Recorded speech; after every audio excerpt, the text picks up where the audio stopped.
हाँ जी, +1 class, good afternoon बेटा। Last class में हम लोग यूनिट एंड डायमेंशंस स्टडी कर रहे थे। यूनिट एंड डायमेंशंस में हम लोगों ने क्या क्या पढ़ लिया था, थोड़ा सा रिवाइज कर लेते हैं।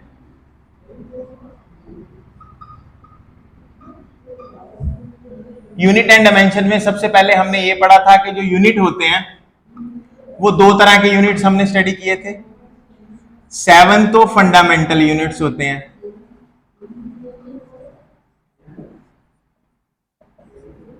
और फंडामेंटल यूनिट्स से ही बनने वाले जो यूनिट्स होते हैं उनको कौन से यूनिट्स बोला जाता है बेटा? ड्राइव्ड यूनिट्स बोला जाता है। कौन से यूनिट्स होते हैं? Derived unit. फंडामेंटल यूनिट कितने तरह के होते हैं? 7। और इनसे बनने वाले जो यूनिट्स हैं, बाकी जितने भी यूनिट्स हैं वो इनसे बनते हैं, उन सबको क्या बोला जाता है? हमें ड्राइव्ड यूनिट्स। 7 फंडामेंटल यूनिट्स कौन बताएगा? बताओ कौन कौन से होते हैं। पहला कौन सा है? मास, बोलो। Length, time, current, temperature, amount of substance,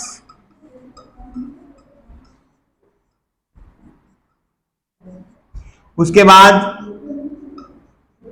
luminous intensity. ये हमारे पास 7 फंडामेंटल यूनिट्स होते हैं। इन 7 फंडामेंटल यूनिट्स को हमने 3 तरह के सिस्टम्स में डिवाइड किया हुआ है। कौन कौन से 3 तरह के सिस्टम में डिवाइड किया है? एसआई, जिसका दूसरा नाम क्या है? MKS system. दूसरा सिस्टम क्या था हमारा? CGS, centimetre gram second system है। और लास्ट सिस्टम कौन सा है? Foot pound system. ठीक है। और इन तीनों इसमें इनके यूनिट्स होते हैं। जैसे मास के यूनिट एसआई और सीजीएस की बात करते हैं। मास के यूनिट एसआई में क्या होते हैं? किलोग्राम। सीजीएस में क्या होते हैं? ग्राम्स। लेंथ के मीटर, सीजीएस में क्या होते हैं? सेंटीमीटर। टाइम के सेकंड्स, इधर भी सेकंड्स। एम्पियर के, करंट के एम्पियर एंड मिली एम्पियर। इस तरह से मैंने लास्ट टाइम आपको यूनिट्स बताए थे, सारे आपको पता होने चाहिए। और ड्राइव्ड यूनिट्स कौन से होते हैं बच्चों? जैसे स्पीड। स्पीड क्या होती है? Distance upon time. Distance upon time speed होती है। डिस्टेंस के यूनिट क्या होते हैं? मीटर। टाइम के यूनिट क्या होते हैं? सेकंड। तो मीटर पर सेकंड किसके यूनिट बन गए बेटा? बच्चा ये स्पीड के। देखो मीटर भी फंडामेंटल यूनिट है, टाइम का सेकंड भी फंडामेंटल यूनिट है। दोनों फंडामेंटल्स को जोड़ के हमने सेकंड्स के यूनिट बनाए हैं, मतलब फंडामेंटल लेके बनाए हैं हमने। इसीलिए इनको कौन से यूनिट्स बोला जाता है? Derived units. जो फिजिकल क्वांटिटीज, बहुत सारी फिजिकल क्वांटिटीज हमने स्टडी की थी। अच्छा मुझे याद कराओ, फोर्स। फोर्स का क्या फॉर्मूला था? शाबाश। फोर्स का फॉर्मूला है mass into acceleration. Mass into acceleration force का फॉर्मूला है। मास के यूनिट होते हैं किलोग्राम, एक्सेलरेशन के unit metre second -2, metre per second square. ऐसे भी लिख देते हैं, kilogram metre per second square. तो ये फोर्स के यूनिट आ गए आपके पास। फोर्स के यूनिट न्यूटन में भी लिखा जाता है फोर्स को। 1 यूनिट किसके इक्वल होता है? 1 kilogram metre per second square. ये भी हमने कर लिया था। फोर्स के यूनिट भी ड्राइव्ड हैं। ठीक है, फोर्स के यूनिट भी क्या है? ड्राइव्ड यूनिट है। तो ये सारी चीजें हमने बेटा लास्ट टाइम स्टडी कर ली थी। उसके बाद मैंने आप लोगों के साथ स्टडी किया था डायमेंशनल एनालिसिस में। डायमेंशन स्टडी किए थे हमने। डायमेंशन कैसे स्टडी किए थे? मैंने आपसे कहा था कि इस दुनिया में जितने भी मास हैं उन सबके डायमेंशंस को m से लिखा जाता है। इस दुनिया में जितनी भी लेंथ हैं उन सबके डायमेंशन को किससे लिखा जाता है? L से लिखा जाता है। और इस दुनिया में जितने भी टाइम हैं उन सबके डायमेंशन किससे लिखे जाते हैं? T से लिखे जाते हैं। इसीलिए हमने एक डायमेंशन निकाले थे काफी ज्यादा, एरिया। एरिया क्या होता है बेटा? Length into breadth. अब लेंथ लंबाई है, लंबाई के डायमेंशंस क्या होंगे? L। ब्रेड्थ भी तो लंबाई ही है, तो इसके भी डायमेंशंस क्या होंगे? L होंगे। तो एरिया के डायमेंशंस क्या हो गए थे हमारे पास? L square. वॉल्यूम, वॉल्यूम का क्या फॉर्मूला होता है? Length into breadth into height. तो लेंथ को L से लिख सकते हो आप, ब्रेड्थ को भी एल से लिख सकते हो, हाइट को भी एल से लिख सकते हो, तो टोटल क्या बन जाएगा आपका एल क्यूब, क्योंकि लेंथ भी लंबाई है, ब्रेड्थ भी लंबाई है और हाइट भी तो लंबाई होती है। ठीक है बच्चे, तो ये हमने पढ़ लिया था, वॉल्यूम के डायमेंशंस एल क्यूब थे। इसी तरह बहुत सारे डायमेंशंस आपको मैंने दिए थे घर से याद करने को, कितने कर लिए याद, कितने को हो गए, 15 हो गए, 15 डायमेंशंस कर लिए, 15 दिए थे जो, चलो 15 15 करके कर लो। ठीक है, टाइम ले लो, ये वाला वीक ले लो, अच्छे से इनको याद कर लो। बढ़िया, आपको भी दे दूंगा बेटा, आज जितने भी हैं याद करने हैं वो डायमेंशन सारे। चलो अच्छा बच्चों, अब हमारे पास आगे कॉन्सेप्ट क्या आता है, मतलब डायमेंशन स्टडी कर लिया हमने, हमें पता लग गया डायमेंशनल फॉर्मूला कैसे बनाते हैं। जैसे एक सिंपल एग्जांपल फोर्स की भी ले लेते हैं, जरूरत पड़ेगी, अब पहले थोड़ा देख लो फोर्स के डायमेंशंस क्या होंगे। मास के डायमेंशंस m होते हैं बेटा, एक्सेलरेशन के डायमेंशंस Lt-2 होते हैं, तो फोर्स के ये डायमेंशंस होते हैं, याद रखना है सभी ने इसको, MLT-2 ये फोर्स के डायमेंशंस है। ठीक है, अब हम क्या करने जा रहे हैं, मतलब अब नेक्स्ट कॉन्सेप्ट हमारा क्या है, राइट डाउन, लिखो सभी बच्चे, uses of dimensional analysis. Dimensional analysis के क्या क्या यूजेस हैं, ये आज हम करने जा रहे हैं। डायमेंशनल एनालिसिस के क्या क्या यूजेस हैं, ये आज हम पढ़ेंगे। ठीक है, हाँ जी बेटा, तो हम स्टार्ट करने जा रहे हैं, आज पढ़ने जा रहे हैं यूजेस ऑफ डायमेंशनल एनालिसिस। मतलब जो हम ये डायमेंशंस निकाल रहे हैं फिजिकल क्वांटिटीज के, इसके क्या क्या यूजेस हैं, तो लिखो, साथ साथ लिख लो, इसके 3 यूजेस हैं। Number 1, to convert one system of unit into another. आप ऐसे मत लिखना, आप सिंपल 1 2 3 करके लिख लेना। ठीक है, नंबर 2, दूसरा यूज है to check the correctness of a relationship और फॉर्मूला। नंबर 3,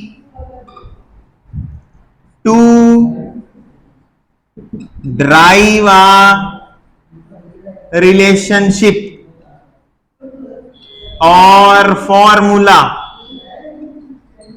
हाँ जी, तो बच्चों हमारे पास डायमेंशनल एनालिसिस के 3 यूजेस हैं। पहला यूज क्या बता रहा है, हमें क्या करना है पहले यूज में, to convert one system of unit into another. ये करके दिखाऊंगा मैं अभी आपको, न्यूमेरिकल करेंगे हम, उसमें हम इसको सारा समझ लेंगे हम कन्वर्ट करने के लिए। दूसरा क्या है, to check the correctness of a relationship. किसी फॉर्मूले को चेक करना है आपने कि वो फॉर्मूला सही है या वो फॉर्मूला गलत है, उसके लिए यूज होगा।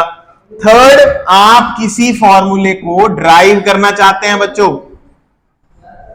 क्या करना चाहते हैं, ड्राइव करना चाहते हैं, बनाना चाहते हैं कोई फॉर्मूला। ड्राइव करना, बनाना मतलब फॉर्मूला, तो कैसे बनाएंगे, यूजिंग डायमेंशनल एनालिसिस। ये 3 हमारे मेजर काम है बच्चों, मतलब ये और ये तो हम आज हो जाएगा शायद, ये हमारा कल होगा, तो इसमें न्यूमेरिकल्स हैं।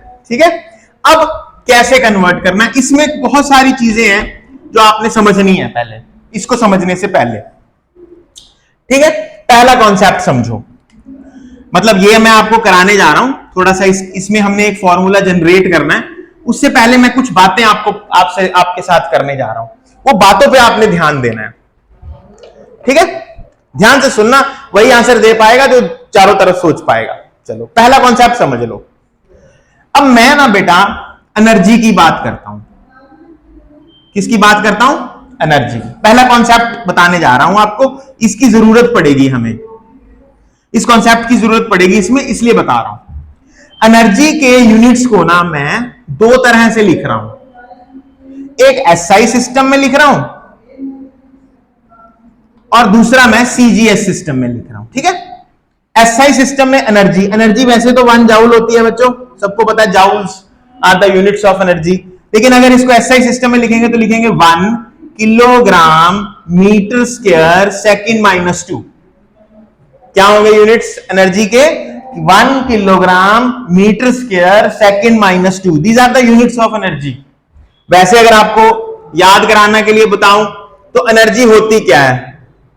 Energy half M V square, सुनिए आपने काइनेटिक एनर्जी। काइनेटिक एनर्जी क्या होती है? Half M V square. कोई भी एनर्जी ले लो, हमने काइनेटिक ले ली। एम मास, हाफ के तो कोई यूनिट नहीं है, मास, मास के यूनिट क्या होंगे बेटा? किलोग्राम।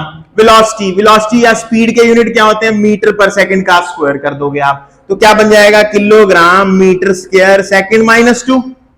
तो देखो ये वाले यूनिट ही किसके यूनिट है? एनर्जी के। कौन से सिस्टम में लिए हैं आपने एनर्जी के यूनिट्स? कौन से सिस्टम में बात हो रही है? एसआई सिस्टम में बात। अब सीजीएस सिस्टम में बात करते हैं। सीजीएस में इसको लिखते हैं 1 अर्ग से। अर्ग इसका यूनिट है, जैसे जाउल है ना, इसमें इधर अर्ग से लिखा जाता है इसको। तो इसके यूनिट क्या होंगे बताओ जरा? 1 किलोग्राम की जगह पे क्या हो जाएगा? ग्राम्स। मीटर की जगह पे क्या हो जाएगा? सेंटीमीटर का स्क्वायर। सेकंड की जगह पे क्या हो जाएगा? सेकंड ही रहेगा, -2। तो तुमने एक चीज ऑब्जर्व करी इसमें, क्या? कि जब हम एक सिस्टम से दूसरे सिस्टम में जाते हैं, एक ही यूनिट की बात हो रही है, एक सिस्टम से जब दूसरे सिस्टम में जाते हैं, ये यूनिट्स में जो नीचे वाले हैं वो तो चेंज हो गए देखो, लेकिन उनकी पावर्स क्या रही? पावर्स सेम रही। ये बात पहला कॉन्सेप्ट है, याद रखना इसको, कि जब एक सिस्टम से दूसरे सिस्टम में जाते हैं तो जो बेस यूनिट्स हैं, बेस, इनको क्या बोलते हैं? बेस यूनिट्स, वो तो चेंज हो गए, लेकिन ऊपर वाली पावर क्या रहती है इनकी? सेम रहती है। और एक एग्जांपल और ले लेते हैं, न्यूटन। 1 न्यूटन, न्यूटन के यूनिट क्या होते हैं? 1 किलोग्राम मीटर सेकंड -2। अभी करा था हमने। ये कौन से सिस्टम में यूनिट है? ये एसआई सिस्टम में यूनिट है। अगर सीजीएस में बात करें तो न्यूटन की बजाय हम लिखते हैं डाइम्स। क्या लिखते हैं? डाइम्स होते हैं इसके यूनिट्स। वैसे बता रहा हूं आपको। तो इधर क्या हो जाएगा? 1 डाइम, 1 किलोग्राम की जगह पे क्या आ जाएगा? ग्राम। मीटर की जगह पे क्या आ जाएगा? सेंटीमीटर। सेकंड की सेकंड ही होती है। तो देखो पावर तो सेम रही है, लेकिन बेस यूनिट्स क्या हो गए? हमारे चेंज हो गए। क्या आप सब मेरे साथ हैं बच्चों? क्या ये बात आपको समझ आ गई? ये दिमाग में रखनी है आपने, पहली बात आपके दिमाग में रहनी चाहिए। आगे चलते हैं। ये मैं साफ कर रहा हूं, वीडियो से देख के इसको अलग से नोट कर लेना, जरूरी नहीं है इसको नोट करना, ठीक है? याद रखना जरूरी था कि जब एक सिस्टम से दूसरे सिस्टम में जाते हैं तो पावर्स सेम रहती हैं, बेस यूनिट्स चेंज हो जाते हैं, ठीक है? पहला कॉन्सेप्ट आपको याद हो गया, ये पता लग गया। और सुनो, एक और बात बतानी है।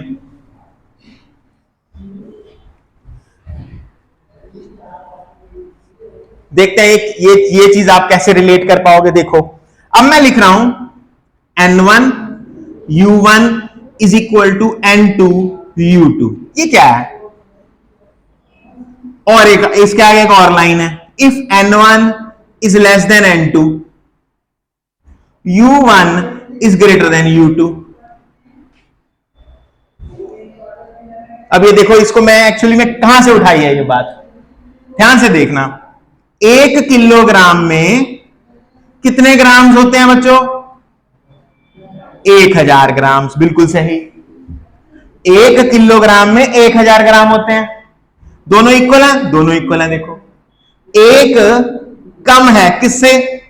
1000 से, क्योंकि किलोग्राम बड़ा यूनिट है किससे? यूनिट से, ग्राम से। अब देखो, कहता है N1 U1 is equal to N2 U2। बात समझ आ रही है?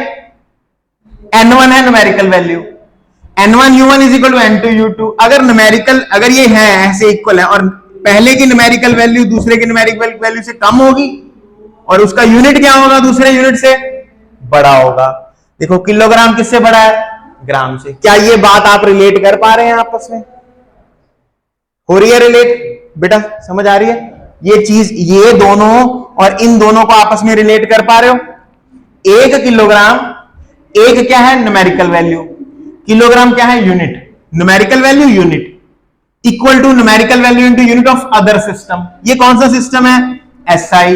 ये कौन सा सिस्टम है? सीजीएस। यहां नहीं हमें पता, यहां तो वैसे ही लिख दिया हमें N1 U1 is equal to N2 U2।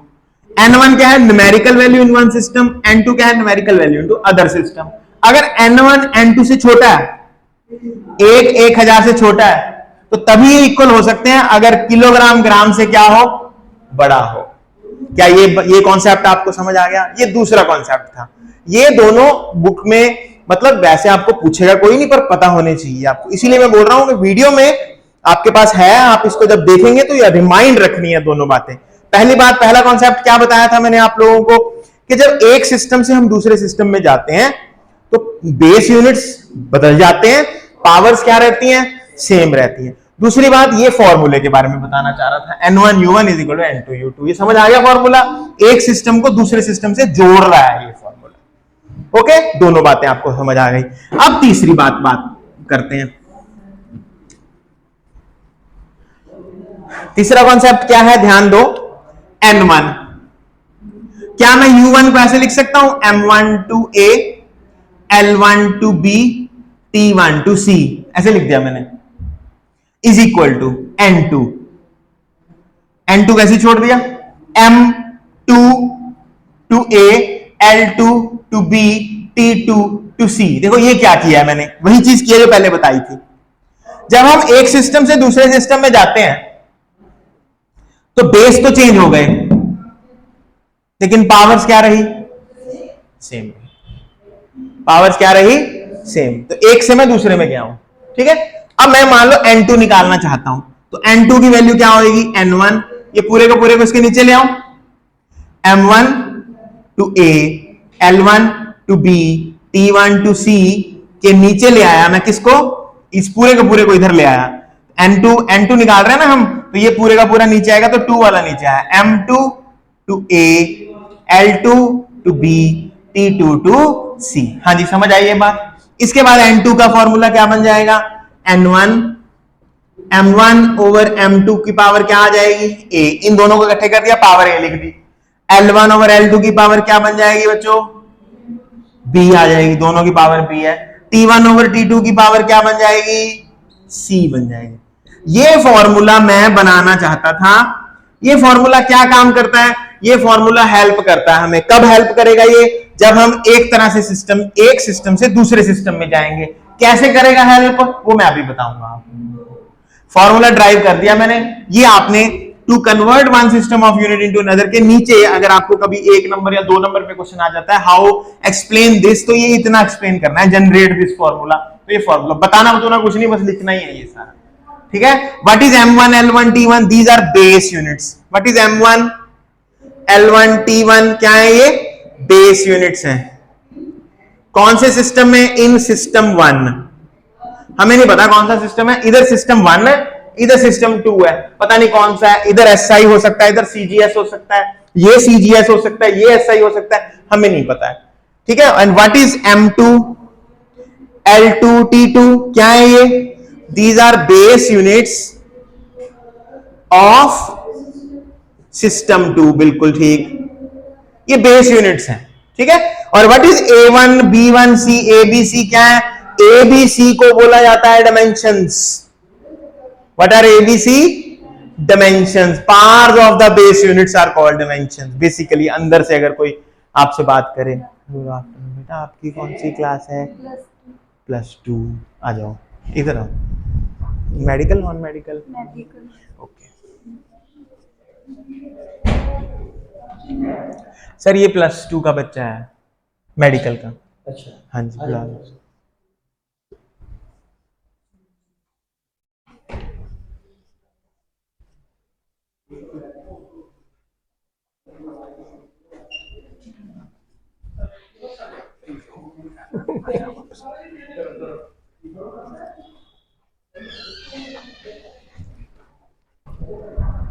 हाँ जी बेटा, समझ आ गया यहां तक, ये कर लिया आपने, इसको नोट करो, फिर आगे चलते हैं।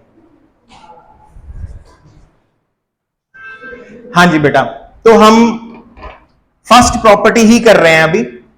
First property, to convert one system of unit into another. ये हमारा फर्स्ट प्रॉपर्टी है, जो हम फर्स्ट यूज है ऐसे समझ लो, जो कर रहे हैं। आप करने क्या जा रहे हैं, क्वेश्चन क्या है, आपको क्वेश्चन कैसे आएगा पेपर में और उसको कैसे आपने सॉल्व करना है, ये बहुत ध्यान से सुननी है आपने बात, ठीक है। बहुत ही ध्यान से आप इसको समझेंगे और करेंगे कैसे इसको सॉल्व करना है। ठीक है, और यही स्टेप आपने ध्यान से देखने, अगर ये स्टेप आप रखते हैं अपने दिमाग में 2 मिनट में क्वेश्चन सॉल्व हो जाएगा अगर ध्यान से करोगे। चलो स्टार्ट करते हैं। क्वेश्चन आपको पेपर में क्या आएगा, क्वेश्चन आपको ऐसे आएगा पेपर में, टू कन्वर्ट, ऐसे पूछे,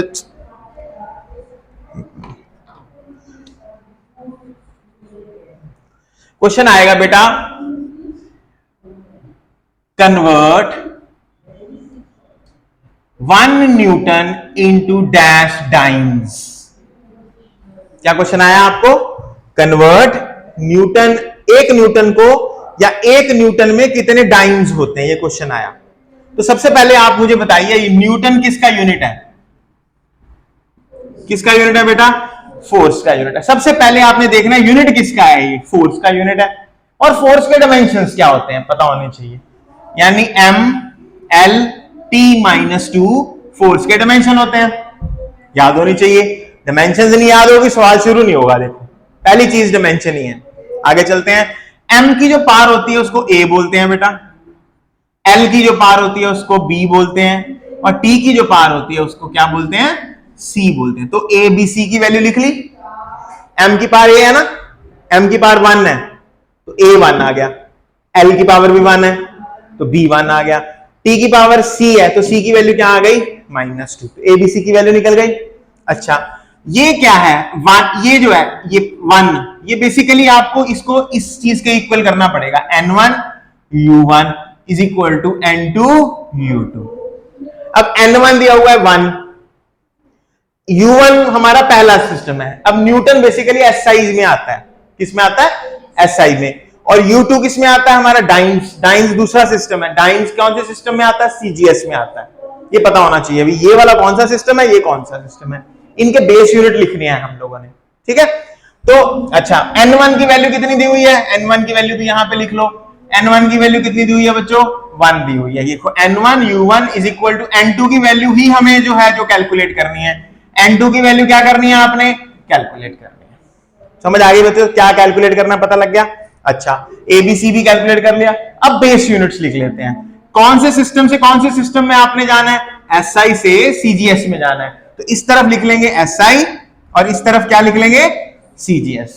एसआई के बेस यूनिट्स को m1 l1 t1 से लिखते हैं। एसआई का मास का यूनिट होता है 1 किलोग्राम, लेंथ का 1 metre 1 second, 1 kilogram 1 metre 1 second. CGS में m2 लेंगे l2 t2, बेस यूनिट दूसरे सिस्टम में बेस यूनिट। मास को लिखेंगे 1 ग्राम, लेंथ को लिखेंगे 1 सेंटीमीटर, और टाइम को क्या लिखेंगे 1 सेकेंड। ओके बेटा समझ आ गया, इस सिस्टम से इस सिस्टम में हमने जाना है। उसके बाद हमारा फॉर्मूला आएगा n2 is equal to n1, हाँ जी, m1 over m2 to power a, l1 over l2 to power b, t1 over t2 to power c। Okay formula आ गया। अब वैल्यूज पुट कर देंगे। n2 हम कैलकुलेट करना चाहते हैं, n1 कितना भाई 1, m1 की वैल्यू क्या है 1 किलोग्राम, m2 की वैल्यू क्या है 1 ग्राम, a की पावर a की वैल्यू कितनी है 1, तो 1 आ जाएगा। l1 की वैल्यू कितनी है 1 मीटर, l2 की वैल्यू कितनी है 1 सेंटीमीटर, पावर कितनी आ जाएगी इसकी 1, फिर t 1 सेकेंड ओवर 1 सेकेंड की पावर क्या आ जाएगी हमारे पास -2। भाई समझ आ गया, पावर पुट कर दी। अब n2 की वैल्यू यहां से n2 is equal to n1 की वैल्यू 1 है। अच्छा 1 किलोग्राम को क्या मैं लिख सकता हूं 1000 ग्राम ओवर नीचे कितने ग्राम है 1 ग्राम मल्टीप्लाई बाय 1 मीटर को लिख सकता हूं 100 सेंटीमीटर, और 1 सेंटीमीटर को ऐसे लिख लो 1 सेंटीमीटर, और ये तो कट ही जाएगा, 1 सेकंड से 1 सेकंड कट जाएगा। 1 की पावर -2, 1 की कुछ भी पावर हो आंसर क्या रहता है 1 ही रहता है। तो इसको मल्टीप्लाई कर दिया हमने किससे 1 से। देखो ग्राम से ग्राम कट गया, सेंटीमीटर से सेंटीमीटर कट गया, n2 की वैल्यू किसके इक्वल आ गई, हाँ जी 1 2 3 4 5, कितनी पावर बन जाएगी 5। इसको डब्बे में डाल देना है, लास्ट में लिख देना है 1 Newton is equal to n2 की वैल्यू देखो हमने कैलकुलेट कर दी 10⁵ dance.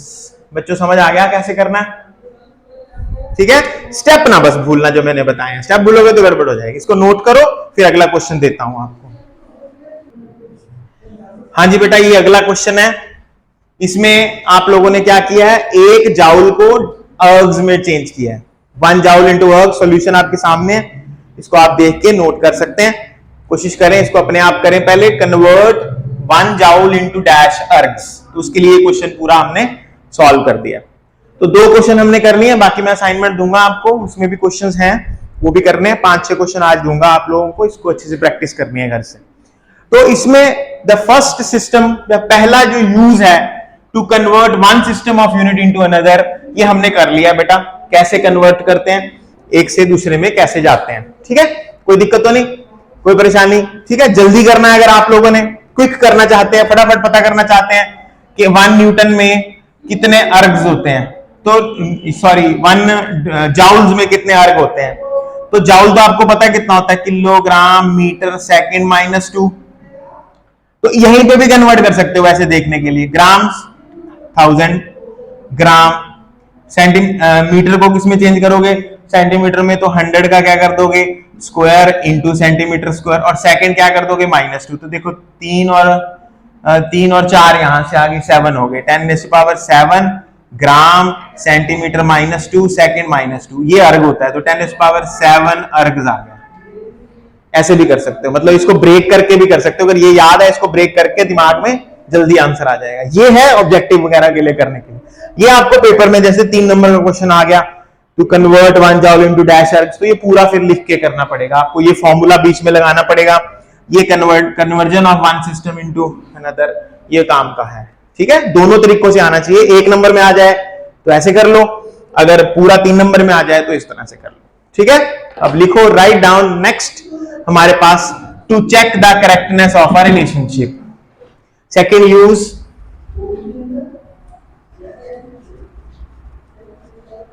to check the correctness of a relationship.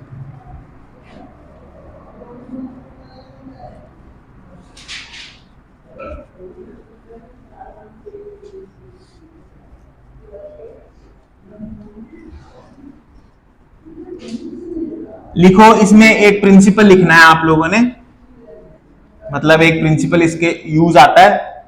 लिखो, मैं लिखवाता हूं।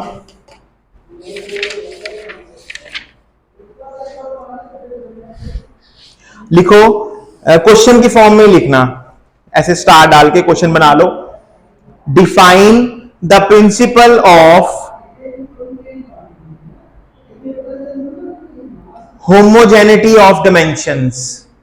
डिफाइन द प्रिंसिपल, PLE वाला प्रिंसिपल लिखना है। Define the principle, PRINCIPLE। Principle का मतलब होता है सिद्धांत, प्रिंसिपल PAL का मतलब होता है मेन, मेजर, ठीक है, फर्क है दोनों में। Principle of homogeneity, HOMOGENEITY, principle of homogeneity of dimensions. नीचे लिखो सॉल्यूशन में या आंसर में, according to principle of homogeneity, according to principle of homogeneity,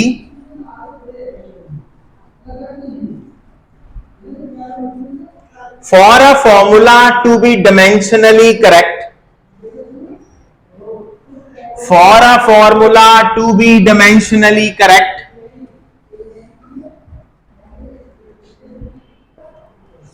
for a formula to be dimensionally correct, the left hand side dimensions, the left hand side dimensions should be equal to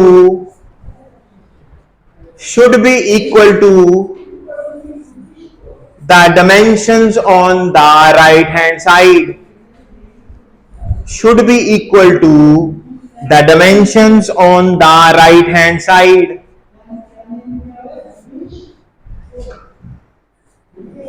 left hand side की dimension right hand side की dimension के equal होनी चाहिए। एक example आपको देता हूं, जैसे यही करने जा रहे हैं, to check the correctness. Correctness का मतलब कौन सी करेक्टनेस पता करनी है हमने, डायमेंशनल करेक्टनेस की बात हो रही है, डायमेंशनल करेक्टनेस की बात हो रही है। क्या है इसका मतलब डायमेंशनली करेक्ट का मतलब? देखो क्या मतलब है। देखो बेटा, पेंडुलम का नाम आपने सुना है? पेंडुलम, पेंडुलम जब चलता है ना तो वो टू एंड फ्रो चलता है। टू एंड फ्रो मतलब बिटवीन टू फिक्स्ड पॉइंट चलता है। इसको बोला जाता है मीन पोजीशन, इसको बोला जाता है एक्सट्रीम पोजीशन।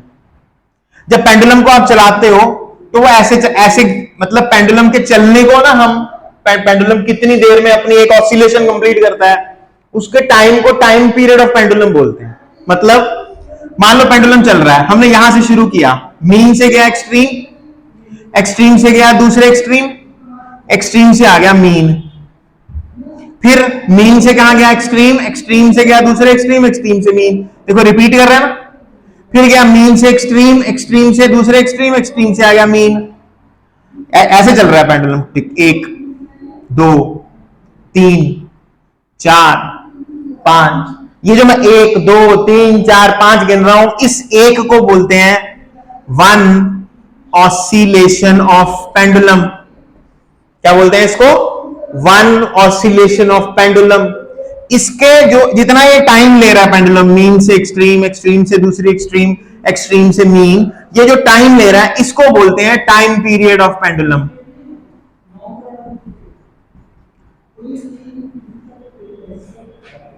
क्या बोलते हैं इसको? Time period of. उस टाइम पीरियड ऑफ पेंडुलम का फॉर्मूला होता है T is equal to 2 pi under root L by G. ये फॉर्मूला होता है। अभी लगेगा पता आपको थोड़ी देर बाद, एक आधे 6-7 महीने बाद, कि टाइम पीरियड ऑफ पेंडुलम इतना होता है। कैलकुलेट करेंगे, ऑसिलेशन चैप्टर में पढ़ेंगे वहां पे, ठीक है। अब हमें ये हमारे पास डायमेंशनल एनालिसिस का क्या फायदा है? हम चेक कर सकते हैं कि ये फॉर्मूला डायमेंशनली करेक्ट है कि नहीं। अब आप कहोगे सर ये क्या क्या बोल रहे हैं सारी चीजें। टी क्या है? टी तो टाइम पीरियड है, 2 पाई कांस्टेंट है, एल क्या है? Length of the pendulum, G क्या है? What is small G? Small G होती है acceleration due to gravity.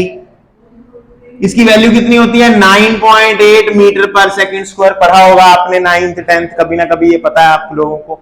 Acceleration due to gravity, ये जो ऑब्जेक्ट नीचे गिर रही है तो धरती इसको खींच रही है, जो ग्रेविटी जितनी एक्सेलरेशन ये अचीव कर रही है इसकी, मतलब उस एक्सेलरेशन को क्या बोलते हैं आप? Acceleration due to gravity. इसकी वैल्यू कितनी होती है? 9.8 मीटर पर सेकंड स्क्वायर। क्योंकि एक्सेलरेशन है, एक्सेलरेशन है, एक्सेलरेशन की यूनिट आपको, डायमेंशन आपको पता है, LT-2 या M0 LT-2 भी लिख देते हैं हम। LT-2 मैंने इधर भी बताया था, फोर्स के कैलकुलेट करते हुए भी आपको बताया था कि एक्सेलरेशन के डायमेंशन, जितनी भी एक्सेलरेशन है सबके यही डायमेंशंस होते हैं। अब हम चेक करते हैं कि क्या ये सही है। चलो शुरू करते हैं। तो क्या बोल रहा है आपका प्रिंसिपल ऑफ होमोजेनिटी? अभी लिखा है आपने कि किसी भी रिलेशनशिप में लेफ्ट हैंड साइड के डायमेंशंस और राइट हैंड साइड के डायमेंशन अगर इक्वल हैं तो वो रिलेशनशिप सही है, अगर इक्वल नहीं है तो वो रिलेशनशिप क्या हो जाएगा? गलत हो जाएगा। तो चेक करते हैं। चलो left hand side, left hand side में तो कौन बैठा हुआ है? सिर्फ टाइम पीरियड, टी बैठा हुआ है, टाइम बैठा हुआ है। टाइम के डायमेंशंस क्या होते हैं बेटा? टी ही होते हैं, तो टी ही है। अब आ जाओ राइट हैंड साइड।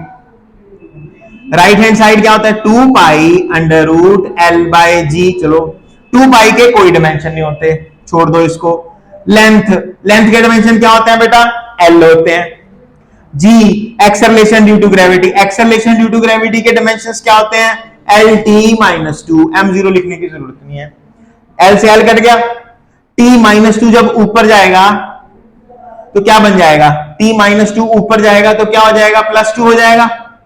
T का square under the root, answer बाहर क्या आएगा बच्चा? T आएगा। चलो लेफ्ट हैंड साइड के डायमेंशन और राइट हैंड साइड के डायमेंशन इक्वल हो गए, तो दिस फॉर्मूला इज करेक्ट। ये फॉर्मूला क्या है? करेक्ट है।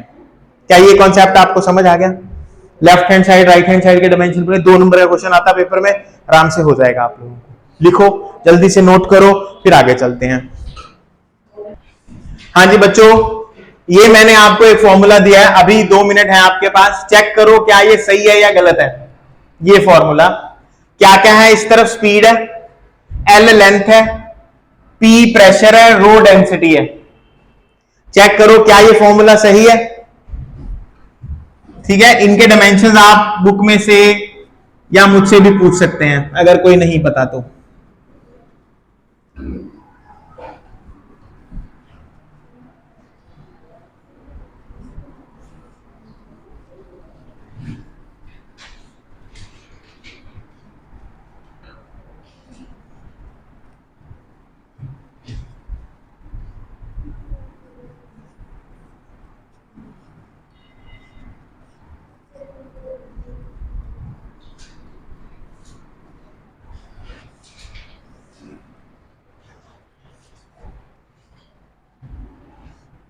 हाँ, थोड़ा सा हेल्प कर दूं गुड़िया, आपकी हेल्प कर देता हूं, सुन लो। सबसे पहले स्पीड, स्पीड के डायमेंशन हैं LT-1 बेटा। लेंथ, लेंथ के डायमेंशंस तो L होंगे। प्रेशर, प्रेशर होता है फोर्स अपॉन एरिया, फोर्स के डायमेंशंस हैं ML-T-2, एरिया के L स्क्वायर, तो हमारा बन जाएगा ML-1T-2। ये इसके डायमेंशंस आ गए। डेंसिटी, डेंसिटी होती है मास अपॉन वॉल्यूम, मास के डायमेंशंस M, वॉल्यूम के L क्यूब, तो ML-3। ये यूज करके पता करो कि ये इधर डायमेंशंस और इधर डायमेंशंस क्या मैच करते हैं। हाँ जी बच्चों, मेरे करने से पहले पहले करो।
यस, तो इसको आप चेक कर सकते हैं, फॉर्मूला इज नॉट करेक्ट।